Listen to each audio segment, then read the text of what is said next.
give the introduction instead of Jay, this will be incredibly short, is I've known our guest speaker for a long time. I met her when she was the Crete Township she wished she was a supervisor, Crete Township clerk, back in the early 90s. And for those of you who don't know, Crete is in Illinois. It's in eastern Will County. It is located south of Cook County, for those of you Chicago-oriented. Debbie went on to become state senator in 1996 in my office, otherwise known as the Oval Office of Roosevelt University. There is a giant picture of Ms. Halvorson, 1996 campaign, and which she won, and she beat a longtime incumbent, my other good friend, the late Aldo DeAngelis. Debbie went on to get a bachelor's and master's degree at Governor State University. And we move on, and yes, Debbie was one of our students and did a great job. Went on to the Senate, became the first women assistant majority leader, and has really, what? As I said, became the majority leader. First you were the assistant, weren't you? Thank you. I was working my way up to it, Debbie. Anyways, enough of this. And she's just been elected congresswoman from the 11th District. And I don't care if you're a Republican or a Democrat, but given the previous incumbent, no matter what Debbie does, it's an upgrade. Ladies and gentlemen. Sorry, Chris. That was a little bit of a cheap shot, but I don't have any business in Guatemala. So, only the inside people really know all this, and I'll be assassinated leaving the building. Ladies and gentlemen, my pleasure to introduce the Congresswoman from the 11th District of the state of Illinois, Debbie Halvorson.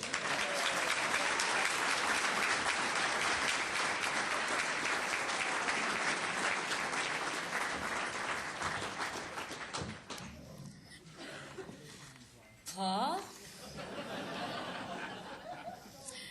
First of all, good afternoon. It's great to see all of you here today. And did my preferred ride ever show up?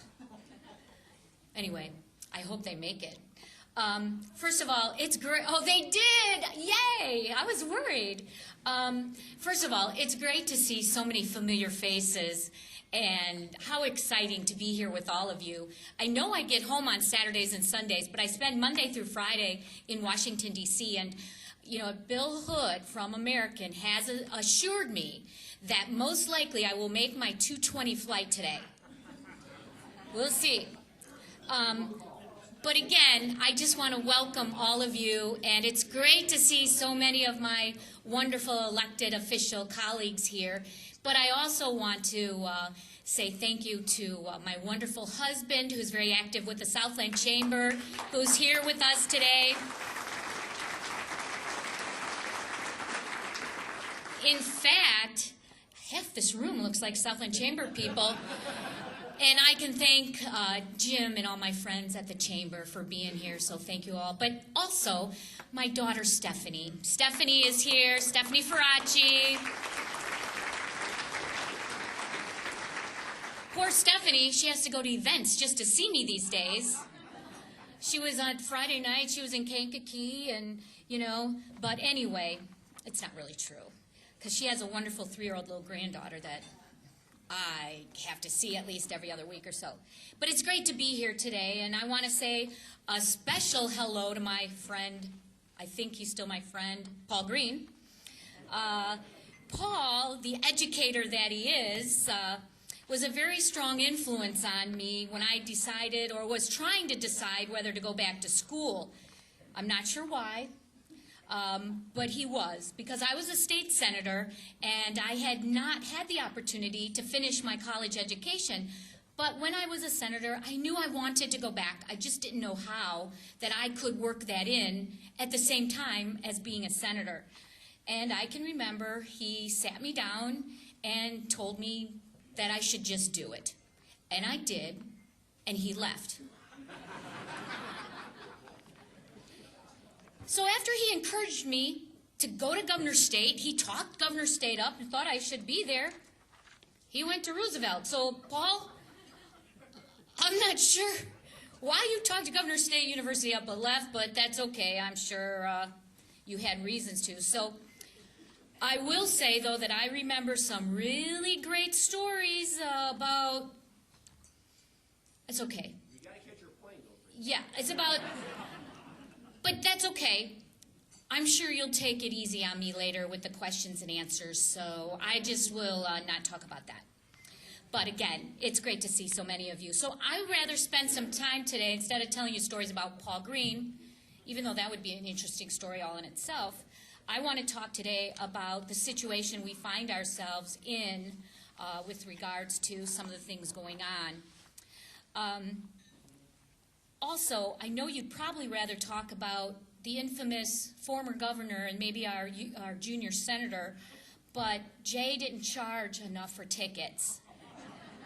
So, we may talk about something else. And, that's part of the reason I probably ran for Congress is I was a little bored in the state Senate. Not much was going on. So, Jay, next time you want to talk about something like that, you might want to just charge a little more for tickets. But as I've traveled my district over, I hear the same things. People are hurting. They're scared. They feel so much uncertainty about everything, and rightfully so. This administration has inherited a mess. We didn't get here overnight, and we're not going to get out of it overnight. You can't buy confidence or trust, but trust quells uncertainty. It is one thing that changes everything. Now, more than ever, making trust an explicit goal is mission critical. Trust and confidence is the new currency. It means more than the dollar, means more than the euro, the yen, or whatever currency you can think of. Trust is the new currency of business. So in an age of market chaos, trust is very hard to come by. Nowhere is this more evident in people's minds today. Now is not the time to retreat, but to act with prudent confidence, to reform and restore trust with your stakeholders by behaving in ways that inspire trust. One of two things are going to happen. You will get more business now, or you will be at the top of your game when things do come back. Whether you're concerned about leading your company or your career or just trying to keep your job, trust matters. So when times are tough like this, projects, money, and jobs will gravitate to the go-to performers who are trusted. Leaders must confront the economic reality and lead in ways that inspire trust for the future in times of crises. Increasing trust can turn crises into opportunity. The organizations that thrive in this chaotic market environment know that leadership is a choice, not a position, and will immediately foster hundreds of moments of trust with your employees, customers, etc.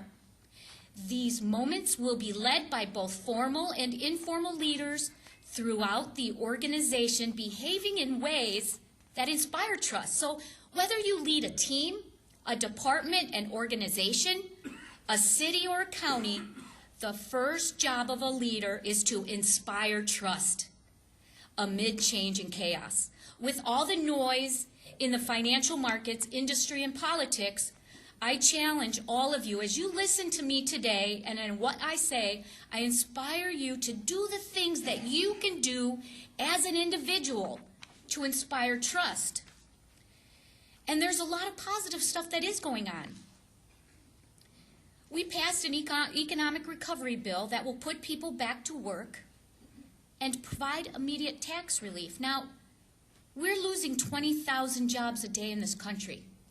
Now, granted, this bill in Illinois alone is said to save or create 150,000 jobs.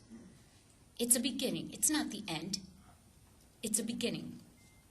And now we're working on a budget that will invest in our top priorities. And I'm proud of how quickly Congress has gotten down to business, just how we promised we would. I never in my wildest imagination thought that just after 8 weeks, I would be standing up here talking about the many, many things that have been done. Most people, when they go to Congress, I don't think work this quickly, especially the people who've told me that have served here for as many years as they do. But I'd like to speak about the economic crisis, some of the opportunities that we have from it, and talk about what I'm looking to accomplish in the 11th District here in Congress. I'm now starting my 3rd month as a Congresswoman after serving 12 years in the State Senate as the Senate Majority Leader, Paul. I'm very proud of that because I was the assistant before that. I heard about it. You know, but I loved the State Senate, and I loved that, but people said, why in the world would you run for Congress being one of 435 when you serve as the number 2 person? That was not a hard decision to make because it wasn't about me. It wasn't about titles. It was about where could I be where I would best serve the people. And it was very evident and apparent that we had a lot to do to address the problem. And it's been said before, and I have to agree, that we're going through the best of times and definitely the worst of times. This has never been truer for those of us who live in Illinois, and it's a great source of pride for many of us to know the President of the United States and that he calls Illinois his home. It's also been an anxious time with all of the stories swirling regarding Illinois politics and government. However, the economic crisis dominates everything and demands our utmost consideration. The good news is we're acting towards a solution and we're taking positive steps. And we have a very good opportunity to strengthen out some of the problems that are slowing overall economic progress in our country. In a way, this was the central point of President Obama's speech to Congress almost 2 weeks ago. Only 2 weeks ago. And I have to say, it was very exciting for me to be able to watch the speech on the House floor. And actually, all I could think of was that this is the guy that I entered the State Senate with in 1996, who was a freshman just like me. And I'm sitting on the floor of the House looking at this guy who's now President of the United States.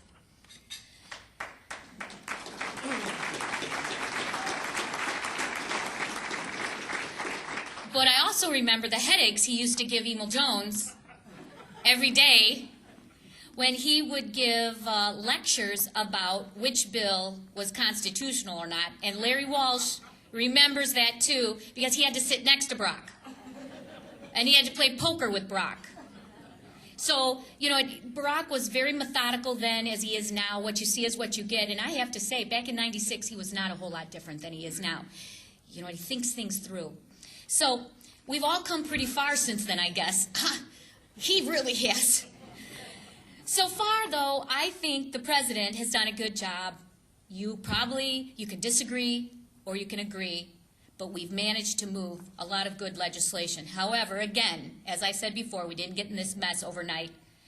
But speaking of headaches, I think that there are a lot of us congresspeople are getting headaches right now watching the spending piling up because this is not what we wanted to do as we got here. However, we also didn't know that things would be this bad. And there aren't any private entities willing to put money in to redo and reinvest in this economy. And as we listened, and I serve on steering and policy, and every economist coming in, we had a panel, 19 out of 20 economists that came to us said this was the only way that we were going to get things going. And in fact, half of those 19 said it wasn't big enough, but there was absolutely no way they were going to get Congress to pass anything else, and to me it was still too big anyway. But I think that there's still a good chance that we're going to be able to turn some things around, and the situation still remains serious. The bottom line is there's a large hole in our economy. The burst of the housing bubble has led to an extreme slowing down of our economy and a lot of pain. When previous bubbles have burst, like maybe the dot-com bubble, many college-educated folks felt a lot of pain. Stocks evaporated, but for the most part, our unemployment levels stayed within reason. This, on the other hand, is a recession that is being experienced deeply by everyday working families. It's being experienced by men and women who had hoped to retire soon, but now see their 401ks being 201ks and almost nearly empty now. And many people probably don't even want to open those statements when they come in each month. My district is very diverse, and it is very big in the building trades. And I have a lot of my building trade friends here today. I saw them as I walked in. Many people in the 11th Congressional District build things. It's the second most union-dense district in the entire country. My unemployment is double digits. In some parts, it's 14%. In other parts, it's 10.5%. It's large because a lot of the people are plumbers, pipe fitters, carpenters, making things, electrical workers. There are about 1.7 million construction workers without jobs in this country right now. And this is a field that is going to continue to grow until we can do something about our housing crisis. Our country desperately needs new infrastructure and new technology to move our country forward. From this crisis, there's an opportunity to both utilize these workers' skills and offer those workers a chance to retrain and become more marketable and skilled in our new economy. The recovery bill we passed will spur both new construction of infrastructure, additions and renovations to public buildings, and a new wave of energy-efficient remodeling and renovations in homes across our country. It will also train workers in local colleges and community colleges across our country to take advantage of the coming wave of, and I know that this is a well-abused term, but in green-collar jobs. And now is the perfect time to be doing that. Right now, it's a great time to build something. Things are cheaper to build than they have been in the past several years. Materials are cheaper, transportation costs are cheaper, and now is that perfect time to invest. There are several provisions in the recovery bill that are also directly beneficial to businesses throughout Illinois, and this bill is about 40% tax relief, and business tax cuts weren't left out. So, I want to mention a few of them. There's a provision to extend the net operating loss carryback period for businesses. There's also a provision to provide bonus depreciation for capital investments and allow a refundable alternative minimum tax credit instead of bonus depreciation. Small businesses will benefit from increased business expensing when they invest in new plants and new equipment.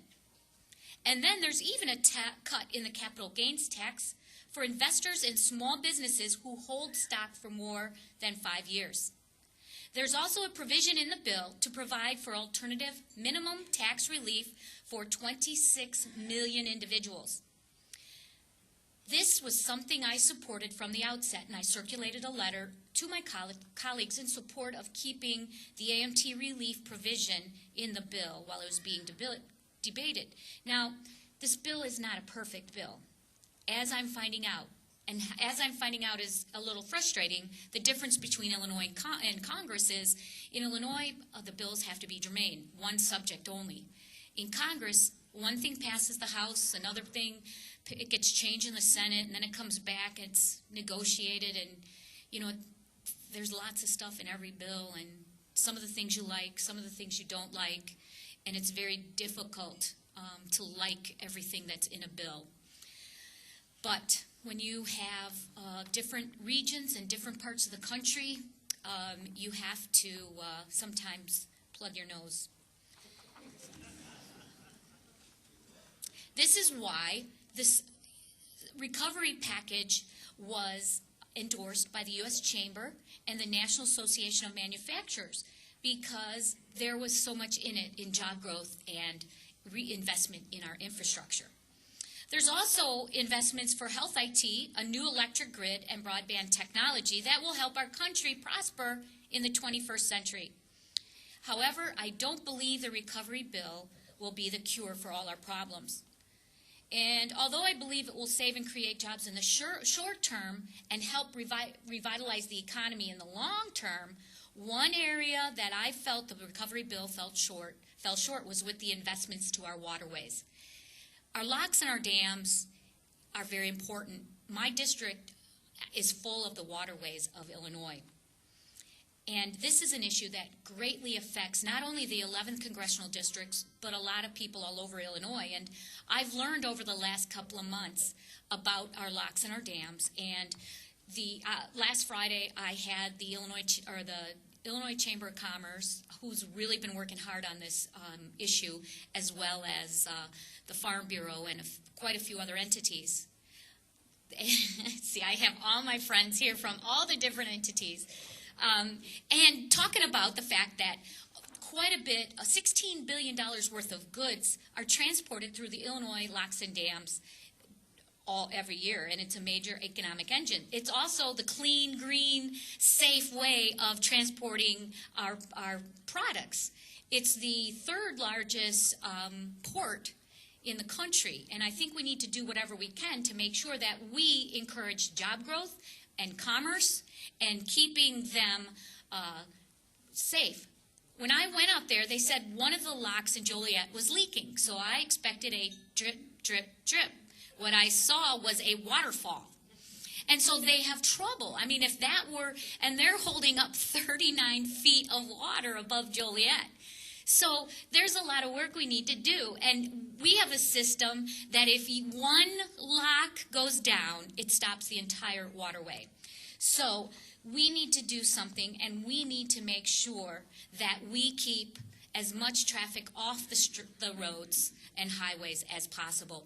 15 barge tow keeps 1,000 semis off of our roads and our highways. Now, my husband probably doesn't want me to say that because he owns a trucking firm. But I'm sorry, honey. I want to keep those trucks off the roads. Again, I'm going to do whatever I can do to keep our waterways working and keeping the gridlock off of our highways. But we're slowly funding the upgrades to make sure that they work. And after I visited the locks, I realized that they are out of sight, but they aren't out of mind. And we need to do whatever it takes. And I'll continue to be working with the Chambers of Commerce and those in my district and the farm bureaus to make sure that the products can keep moving. And every year, the barges that carry all of these grains and coal and products, we want to make sure that then when they come here full, we want to make sure they go back full. We don't want them going back empty. We want our trade to be fair, and we want to export as much as we're importing. Because this is great for business and economic development in Illinois, but it also means that we're going to have to make the infrastructure improvements that are necessary. So all of this was on my mind when I requested a meeting with Transportation Secretary Ray LaHood, who came to my office, and we spent quite some time talking about the priorities of the 11th Congressional District. So he knows how passionate I am about these issues and what we need to work on them. You know, we have great opportunities to encourage more trade in this region because of the transportation resources located in the south and southwest suburbs of Chicago. But again, we have to remember that we need to be exporting what we can. Too many of the cargo containers that come into these intermodals are going back empty. So our government and businesses need to work together in partnership to encourage business development in the area so that we can make sure they go back full. Increasing exports would be wonderful, and we feel like we've been running in place for quite some time.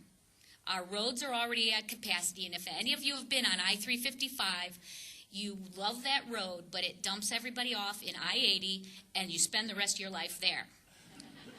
So we have to do something about widening I-80 because we need to be able to deal with all the traffic now that is coming off of 355. And I'd like to see an expansion there. And I also am hopeful that we can make progress on access roads to the region's intermodal facilities to give them relief in the traffic and reduce pollution. So Secretary LaHood got an earful from me. He knows what we need, and he knows that he is going to work hard in Illinois and across the country to help Obama make sure that we work on the needs on transportation issues. So one particular area of regional transportation policy that I'm excited about is high-speed rail. And if you saw the, probably not, but I read Washington Post online, and the front page of the Washington Post yesterday was about high-speed rail and how Chicago is going to be key because everything's going to be going out from Chicago, whether it's St. Louis, Cleveland, Minneapolis, Indianapolis. Everything is going to go out of Chicago, and there's never been a better time than now to do it. There's more money in for high-speed rail than ever. And the first project that we believe is ready to go is the high-speed rail from Chicago to St. Louis. And we are working hard to make that a reality. And that's going to be very, very important to all of us. And development of a Midwest high-speed rail network radiating out from Chicago will pump billions of dollars annually into our regional economy to create thousands of jobs. So even though we are working hard to maintain our roads and our bridges, we at the same time have to remember that there's more to transportation than just roads and bridges. So we are working hard on rail and this high-speed Midwest corridor. The economic recovery package includes $8 billion for high-speed rail. Now, if you take time to listen to a lot of the pundits, and I don't really watch those shows anymore because after a long day at the Capitol in my office, I go home, turn on whatever you pick, Fox, CNN, MSNBC, you would never know any of us were in the Capitol working really hard because they don't, it's really not true what they say. We were there. It's just a spin. They're trying to make a name for themselves in the name of their show. So even though it says they want to say that there's a high-speed rail, they try to say there's a high-speed rail project from Las Vegas to Disney World or Disneyland. It's not named in the bill anywhere. If you find it, show it to me. It's one of the projects that could apply for money like any others. They could use Chicago to St. Louis, but it doesn't sound as good. That's the same thing. So believe me, there's not one earmark in this, even though everybody loves to say it does. There's money, and people can apply through formula. Now, I'm not opposed to earmarks. I never campaigned against earmarks because people elected me to bring back to my district. But they need to be vetted. It needs to be completely transparent. It needs to have my name attached to it. And it needs to be done in the light of day, not the midnight hour. However, I've gone a step farther. I've had over 300 people appropriations come my way. I am going to put everything that is asked for, or everything that I submit on my website. Every single thing that I submit, you can go to my website and find. Because I believe it's all about, remember what I talked about in the beginning of my speech, trust? And it's about that. It's about trust. It's about transparency. Go to my website. We haven't submitted them. We have a few weeks. But we are going to do everything open and trustworthy. So again, there are no earmarks in the recovery package. There's money that you will apply for. With that said, I'll get off my soapbox for a minute. So, although high-speed rail money will be awarded competitively, and if Las Vegas to Disneyland seems to be more competitive and more worthy than Chicago to Detroit, so be it. However, they're all bid competitively. And due to the hard work of groups like the Midwest Interstate Passenger Rail Commission and the Midwest High-Speed Rail Association, there are already several Chicago-based high-speed rail proposals that are already ready to go. So we are ahead of the game.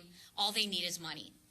And money's not going to fall out of the sky. The trees that used to produce money don't do it anymore. And unfortunately, the government is the only ones that have got to step up to the plate. And that's what we have to do. People did not elect me to sit on my hands and do nothing. Or worse yet, vote no. We've got to do something. It's like diversifying your portfolio. You're not going to just buy one stock. Nowadays, you probably don't want to buy any. But when you're buying stock, you're going to buy a little bit of everything. You're going to find out what works. What doesn't work, you're going to sell. And what does work, you're going to beef up. That's what this is all about.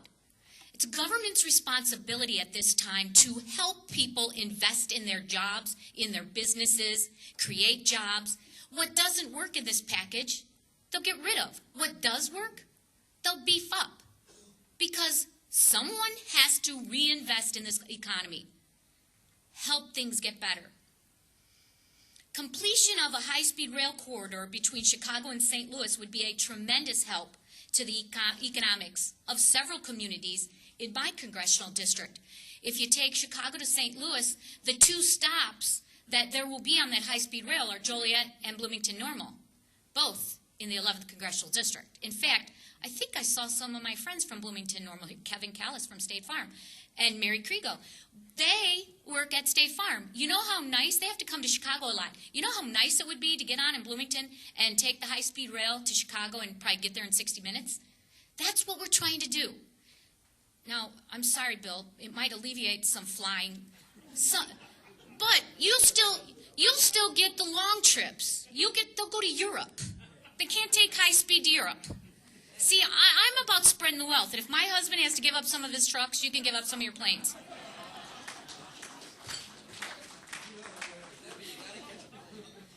So, I just want to end with the fact that I'm here to do something. I have a job to do. And right now I have a plane to catch. He's right. So I'm going to be able to only take 2 questions. But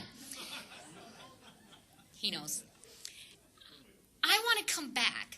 My job, I'm in Washington, D.C. from Monday through Friday.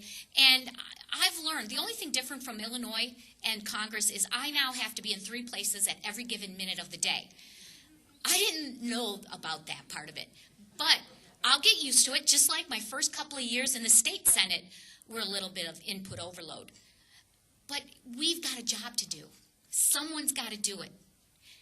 And without your help and support, it might not have been me.